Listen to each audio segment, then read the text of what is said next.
সম্প্রতি চীনে ৪ দিনের দ্বিপক্ষীয় সফর করেছেন বাংলাদেশের প্রধান উপদেষ্টা ডক্টর মোহাম্মদ ইউনূস। এ সময় ভারতের উত্তর পূর্বাঞ্চলের ৭টি রাজ্য নিয়ে গঠিত সেভেন সিস্টার্স প্রসঙ্গে প্রভাবশালী ভূরাজনৈতিক বার্তা দেন তিনি।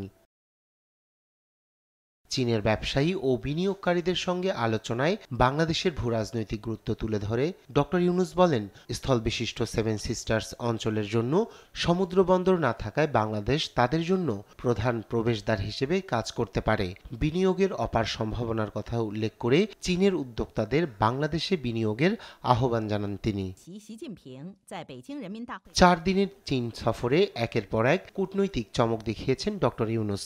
আর সেভেন সিস্টার্স প্রসঙ্গে সরাসরি কথা বলে তিনি বুঝিয়ে দিলেন এ অঞ্চলের অর্থনৈতিক প্রবৃদ্ধির জন্য বাংলাদেশ কতটা গুরুত্বপূর্ণ। বিশ্লেষকরা মনে করছেন ডক্টর ইউনূসের এই বক্তব্য ভারতের জন্য একটি কৌশলগত বার্তা বহন করে।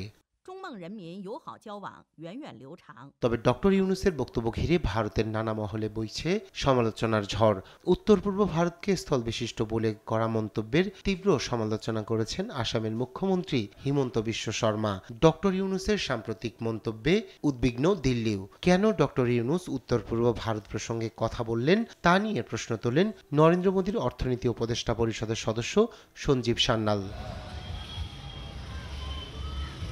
ডক্টর ইউনূসের বক্তব্যের নিন্দা জানিয়েছেন বাংলাদেশে নিযুক্ত সাবেক ভারতীয় হাইকমিশনার বিনা সিকরি। প্রধান উপদেষ্টার বক্তব্যকে অত্যন্ত মর্মান্তিক ও শিষ্টাচার বহির্ভূত বলে উল্লেখ করেন তিনি।